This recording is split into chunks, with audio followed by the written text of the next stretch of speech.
Assalamualaikum warahmatullahi wabarakatuh. Perkenalkan, saya Hastineva dari kelas 11 MIPA 1. Di video ini saya akan mempresentasikan tentang Perang Aceh. Apa sih Perang Aceh? Perang Aceh adalah perang yang terjadi antara Kesultanan Aceh melawan Belanda pada tahun 1873 hingga 1904 yang disebabkan karena Belanda berkeinginan untuk menguasai keseluruhan Aceh. Alasannya karena semakin pentingnya kedudukan Aceh baik dari segi strategi maupun jalur perdagangan sejak terusan Suez dibuka. Pada 2 November 1871, Belanda dan Inggris menandatangani Traktat Sumatera, yang berisi Inggris memberikan kebebasan kepada Belanda untuk memperluas daerah kekuasaan mereka di Sumatera. Tentu hal tersebut merupakan ancaman bagi Aceh, sehingga pada 1873 diutuslah Habib Abdurrahman untuk pergi ke Turki bertujuan meminta bantuan senjata. Hal tersebut diketahui oleh pihak Belanda, sehingga Belanda mengancam dan mengultimatum agar Kesultanan Aceh tunduk di bawah pemerintahan Hindia Belanda. Aceh tidak mengindahkan ancaman tersebut, sehingga pada 26 Maret 1873 Belanda mengumumkan perang terhadap Aceh. Sebelumnya, pihak Aceh telah melakukan persiapan, seperti dibangunnya kuta. Kuta dibangun sepanjang pantai Aceh Besar seperti Kuta Megat, Kuta Pohama, Kuta Musapi, juga lainnya. Jumlah pasukan juga ditingkatkan serta ditempatkan di beberapa tempat yang strategis. Belanda dipimpin oleh Mayon J.H.R. Kohler terus menyerang Aceh secara intensif karena saat itu Aceh dalam keadaan lemah secara politik dan ekonomi.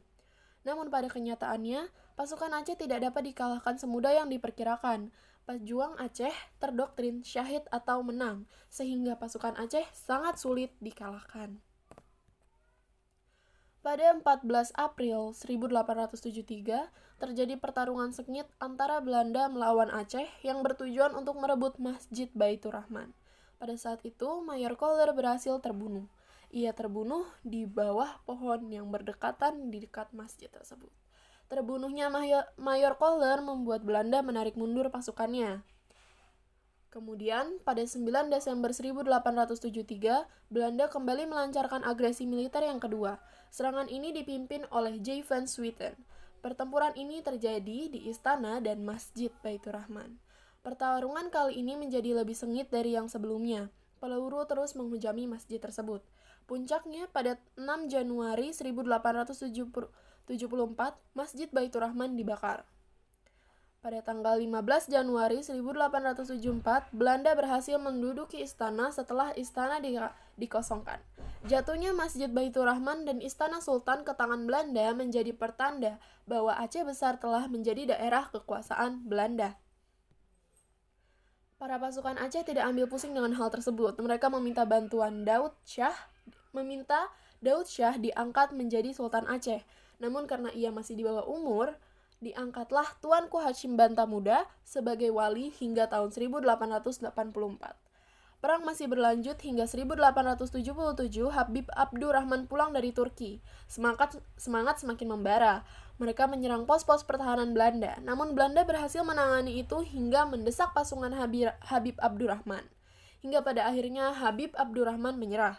Perang berlanjut di tahun 1881 hingga 1896. Metode perang yang dilakukan dengan perang gerilya dan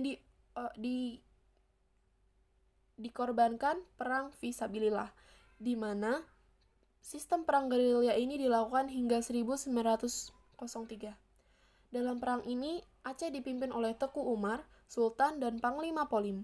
Pada tahun 1899, ketika terjadi serangan mendadak dari pihak Van der Heusen di Melaboh, Teku Umar gugur, dan istri dari Teku Umar, yaitu Cut Nyadin, kemudian tampil menjadi komandan perang gerilya.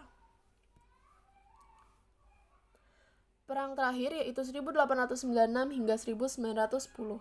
Ialah perang gerilya kelompok dan perorangan dengan perlawanan, penyerbuan, penghadangan, dan pembunuhan tanpa komando pusat pemerintahan kesultanan.